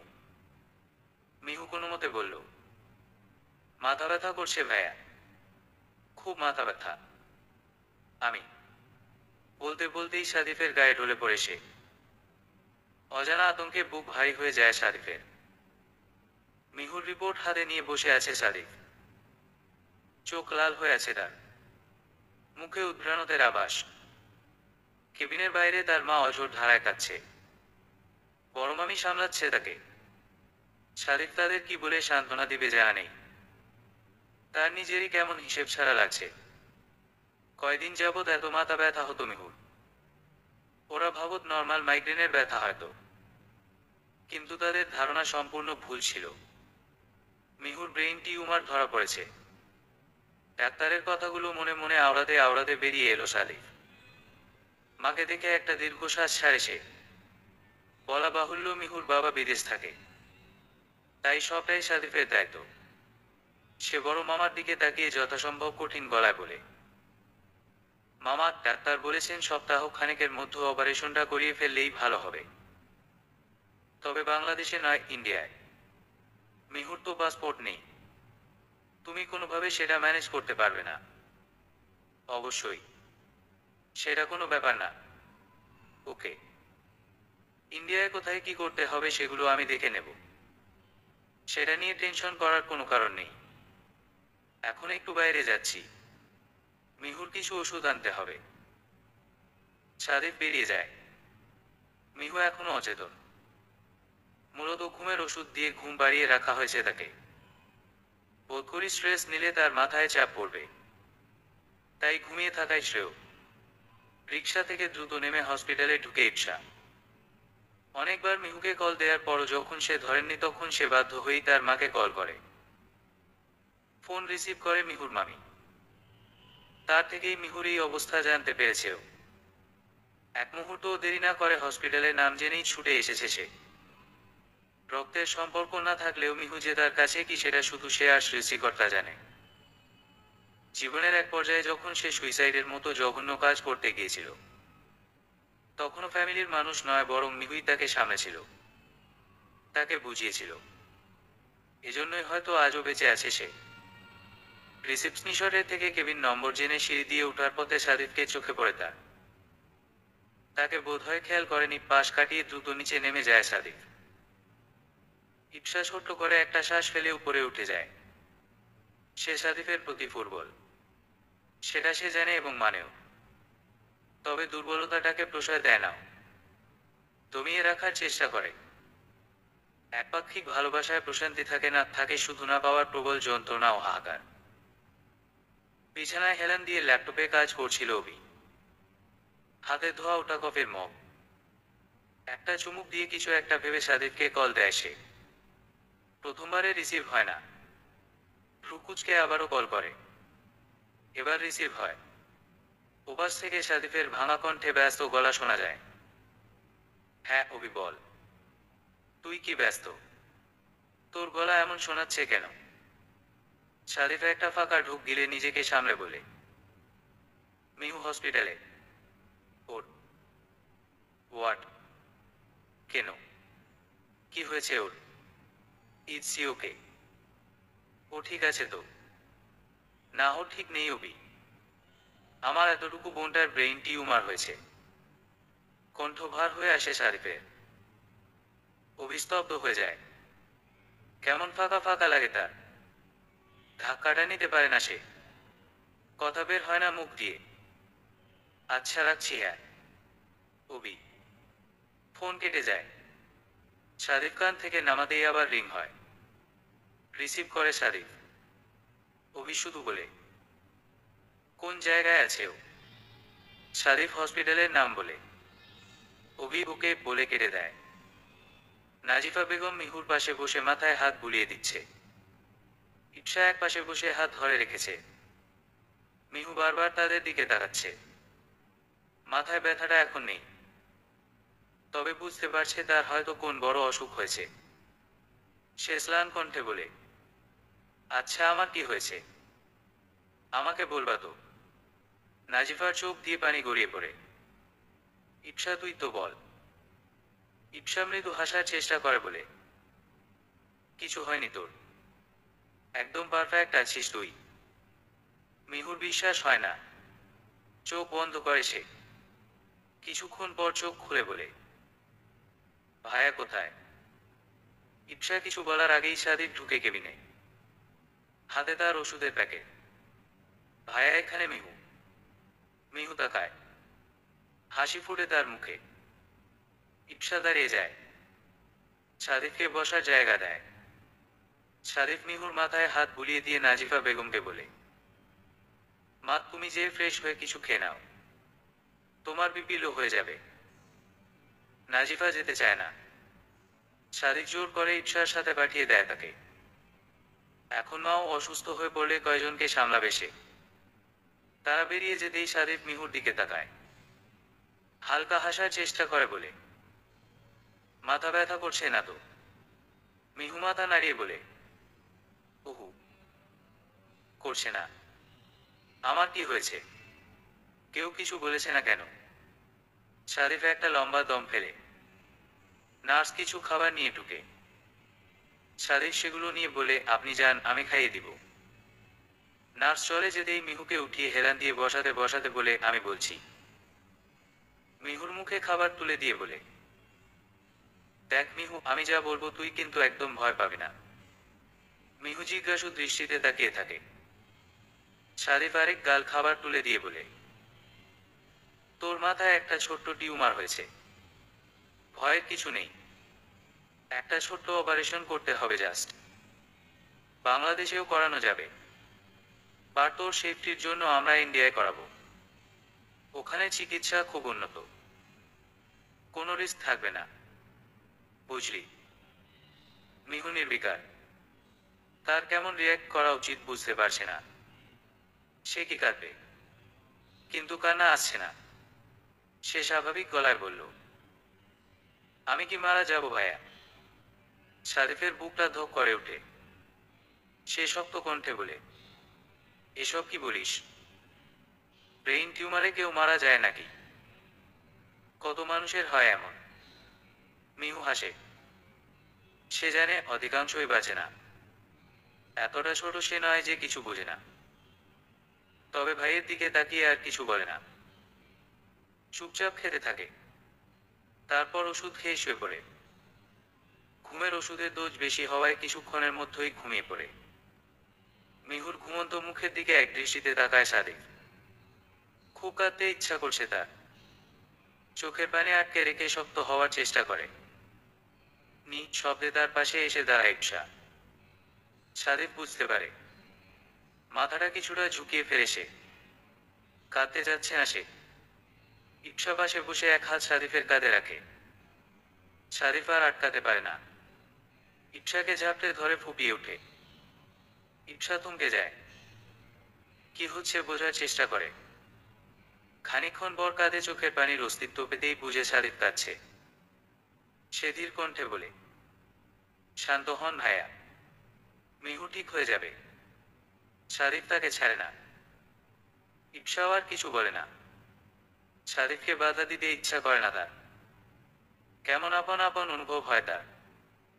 কিছু সময় পরে সাদিফ নিজেই ছেড়ে দেয় তাকে। উঠে দাঁড়িয়ে অপ্রস্তুতভাবে বলে, sorry, really sorry. I can't control myself, really sorry. Ipsa চাপা সরে বলে, ইটস ওকে। সাদিফ দ্রুত বেরিয়ে যায়। এরকম লজ্জায় সে কখনো পড়েনি। হনহনিয়ে কেবিনের সামনে যায় অবি। সাদিফকে দাঁড়িয়ে থাকতে দেখে বলে, মিহু ভেতরে? হ্যাঁ, ঘুমাচ্ছে। কাচের দরজা দিয়ে তাকায় অবি। মিহু ঘুমিয়ে আছে। তার হাত ধরে পাশেই মাথা ঠেকিয়ে শুয়ে আছে ইপসা। ভেতরে যা সমস্যা নেই। অবি ভেতরে ঢুকে মাথায় হাত বুলিয়ে দিয়ে বের হয়ে আসে। মনে তার একটাই প্রশ্ন, আমার মিহু পাখির সাথেই কোনো এমন হলো? অভি বেরিয়ে আসতেই সাদেক বলে, তুই এত চিন্তা করছিস কেন? বোনটা তো আমার। বন্ধুর বোনের জন্য এতটা চিন্তা? অভিস্লান হেসে শান্ত স্বরে বলে, ইউ নো আই লাভ হার। ব্যস্তময় শহর। প্রকৃতিতে যেন নেমে এসেছে বিষাদময় পূর্বাভাস। বাতাসগুলোও কেমন তেতো ঠেকেছে। এয়ারপোর্টে সবাই ব্যস্ত নিজ নিজ কাজে। দিনপতন নীরবতা নয়, তবে কোলাহলের মাত্রা খুবই কম। টিকিটের যাবতীয় কাজগুলো শেষ করে ফিরে এলো সাদিক। নাজিফা বেগম এখনো মিহুকে ঝাপটে ধরে ফোপাচ্ছেন।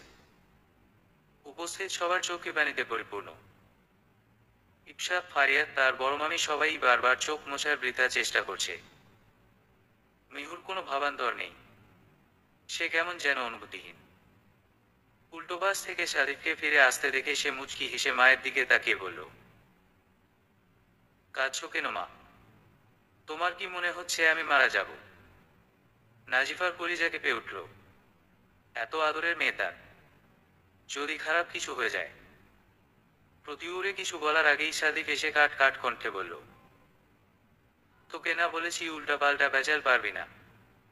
চুপ করে থাক মা, তুমি কান্না বন্ধ করো। আমাদের ফ্লাইটের সময় হয়ে গেছে, যেতে হবে। মামার কাছে যে লাগেজগুলো পরখ করে নেয়। সবার দৃষ্টির অগোচরে ক্ষীণস্বরে ইপসাকে বলে, মায়ের খেয়াল রেখো। ইপসা মাথা কাত করে। যতদিন ওরা ফিরছে না ততদিন মিহুর মায়ের সাথেই থাকবে সে। শারিফ নিজের লাগেজটা এক হাতে ধরে আরেক হাতে মিহুর হাতটা শক্ত করে ধরে সে। মিহু আরেকবার চারপাশটায় চোখ বুলায়। ঘন পল্লবে ঢাকা চোখগুলো দিয়ে বার দুয়েক পলক ফেলে অতি আকাঙ্ক্ষিত ব্যক্তিটাকে খুঁজে। কিন্তু না, যতদূর তার দৃষ্টি যায় ততটুকুতে নাই সে। আবারও চোখ বন্ধ করে সে। ভাবে খুললেই হয়তো দেখবে অভি তার সাথে দেখা করতে এসেছে। হয়তোবা শেষ দেখা। তবুও দেখা তো হোক। হাতে টান পড়তেই সম্বিত ফিরে তার। শারিফ তাকে হাঁটার জন্য ইশারা করছে। দীর্ঘশ্বাস ফেলে পা বাড়ালো সে। চোখের মনি এদিক ওদিক ঘোরাচ্ছে বারংবার। চোখের কোণে জমা হচ্ছে অভিমানের ক্ষুদ্র ক্ষুদ্র সিক্তকণা। তাহলে কি অভি তাকে শুধুই বন্ধুর বোন মনে করে, আর কিছুই না? তার অসুস্থতার কথা শুনে একটিবারের জন্যও কি তার সাথে দেখা করা যেত না? নাকি উনি আমার অসুস্থতার কথা জানেই না? পরক্ষণেই ভাবে, না, ভায়া অবশ্যই তাকে বলেছে। হয়তো উনি প্রয়োজন বোধ করেনি, অথবা তার ইচ্ছাই হয়নি দেখা করার। এই এক সপ্তাহে নিজের মনকে শক্ত করেছে মিহু। পৃথিবীতে শুধু বেঁচে থাকাটাই যে কতটা সুখে সেটা ক্ষণে ক্ষণে বিস্তরভাবে উপলব্ধি করতে শিখেছে। যদিও বেশিরভাগ সময় ঘুমিয়ে থাকতো সে। মূলত ঘুম পাড়িয়ে রাখা হতো তাকে, যেন মাথায় চাপ না পড়ে। বড় মামা শারিফ আর সে যাচ্ছে ইন্ডিয়ায়। তার বাবা দেশে আসতে চেয়েছিল, তবে ভিসা পায়নি, তাই আসা সম্ভব হয়নি। মিহু মুখ ঘুরিয়ে পিছে তাকায়। তার অতি প্রিয় মানুষগুলোর ছলছল নয়নের দিকে কিছুক্ষণ তাকিয়ে থাকে। জানে না আবার আসতে পারবে নাকি, দেশে দেখতে পারবে নাকি প্রিয় মানুষগুলোকে। প্লেনে ওঠার আগ মুহূর্ত পর্যন্ত সে ভেবেছিল অভিসাথে হয়তো দেখাটা হবে। কিন্তু না, আসলেই দেখাটা হলো না। সিটে মাথা এলিয়ে দিল মিহু। চোখ বন্ধ করে মনে করলো সেদিন অভির মায়ের জন্মদিনের দিন তাদের শেষ দেখার হওয়ার সময়টা। চোখের কোণ ঘেঁষে দু ফোঁটা অবাধ্য অশ্রু গড়িয়ে পড়ল। শারিফ তাকে কাঁদতে দেখে ব্যস্ত কণ্ঠে বলল, মাথা ব্যথা করছে তোর? ওষুধ নিয়েছিলি না? মিহু সন্তর্পণে পানিটা মুছে মৃদু হেসে বলল, ব্যথা করছে না ভাইয়া, তুমি চিন্তা করো না। শারিফের চোখে মুখে বিস্ময়। এই এক সপ্তাহে মিহুকে একবারও কাঁদতে দেখেনি সে। কোথাও হালকা কেটে গেলেও বাড়িঘর মাথায় তুলে বসত মিহু। আজ পর্যন্ত মাকে ছেড়ে একা কোথাও বেড়াতে পর্যন্ত যায়নি। অথচ আজকে এই নির্ভীক মিহুকে নতুন করে দেখছে সে। নিজের ছোট বোনটাকে নতুন করে চিনছে। ঘণ্টাখানেক পরে অপারেশন থিয়েটারে ঢোকানো হবে মিহুকে। শারিফের কাঁধে মাথা দিয়ে চোখ বন্ধ করে রেখেছে সে। বাবার সাথে কথা হয়েছে কিছুক্ষণ আগে। বাবার কণ্ঠটা কেমন যেন ভেজা ভেজা শোনাচ্ছিল। বাবাকে কখনোই কাঁদতে দেখেনি মিহু। চোখ না খুলেই একটা ছোট্ট শ্বাস ফেলে বলল, আমার খুব ভয় করছে ভাইয়া। শারিফ বোনের মাথায় হাত বুলিয়ে বলে, ভয় পাবি কেন? কত রেয়ার কেস আছে জানিস, মানুষ বেঁচে থাকার তীব্র ইচ্ছা প্রকাশ করে বলে বেঁচে যায়। মনের জোরটাই আসল। এই ভয় তোর বেঁচে থাকার ইচ্ছাটাকে গ্রাস করে ফেলবে বোন।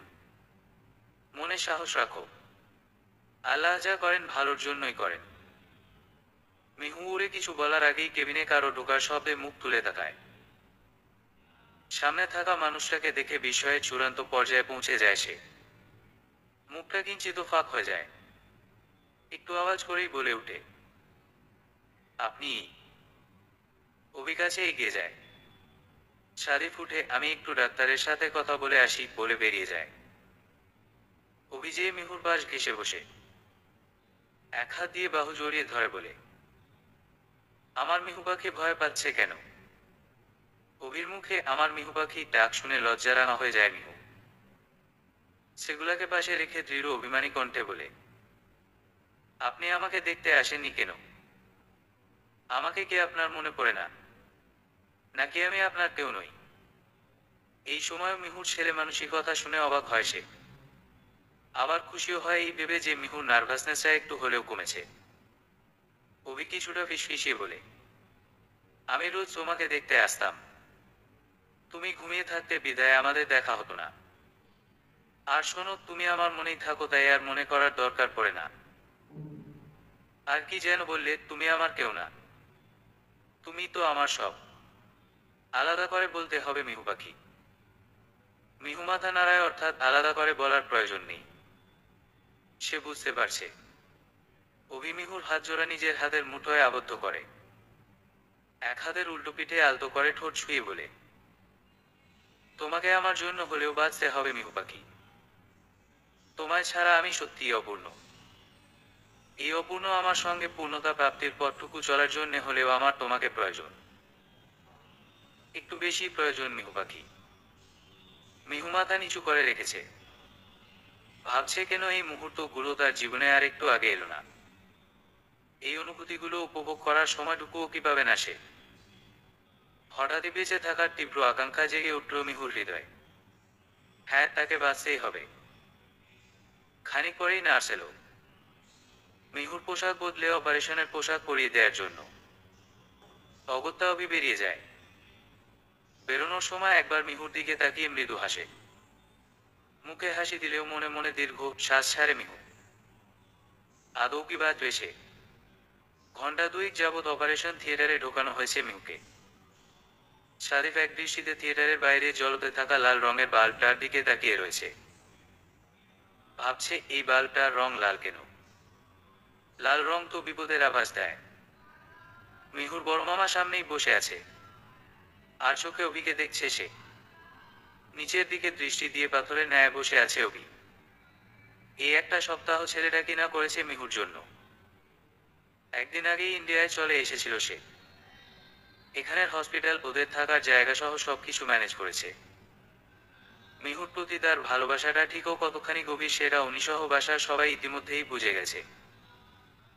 ছেলেটা মুখে কিছু না বলেও কত কিছু প্রমাণ করে দিয়েছে। হঠাৎই একজন ডাক্তার হন্তদন্ত হয়ে বেরিয়ে আসে। শারিফ কি হয়েছে জিজ্ঞেস করতেই বলে, পেশেন্টের মস্তিষ্কে খুব রক্তক্ষরণ হচ্ছে। It's not a good sign. তবুও আমরা আমাদের সর্বোচ্চ চেষ্টা করব। Don't worry. বলেই ডাক্তারটা চলে যায়। শারিফ স্তব্ধ হয়ে যায়। অভি তখনও ঠায় বসে আছে। দুহাতে মাথা ঠেকিয়ে রেখেছে। মস্তিষ্ক বলছে খারাপ কিছু হবে। আবার মন বলছে আল্লাহ এতটা নিষ্ঠুর হবেন না ওর প্রতি। 6 বছর পর হসপিটালের সামনে থামানো একটা গাড়িতে বসে আছে মিহু। গাড়ির জানালাটা দিয়ে চেয়ে আছে বাইরের দিকে। তাকে গাড়িতে বসিয়ে দিয়ে অভি ভেতরে গেছে রিপোর্ট আনতে। মিনিট পাঁচেকের মধ্যেই ফিরে এলো অভি। ড্রাইভিং সিটে বসে রিপোর্টের প্যাকেটটা পেছনের সিটে রাখল। মিহুর সিট বেল্ট বেঁধে দিয়ে জানালার কাজ তুলে দিয়ে বলল, গ্লাস আটকে দিয়ে গিয়েছিলাম আমি। শীতের মধ্যেও তোমার হাওয়া না লাগালে চলে না।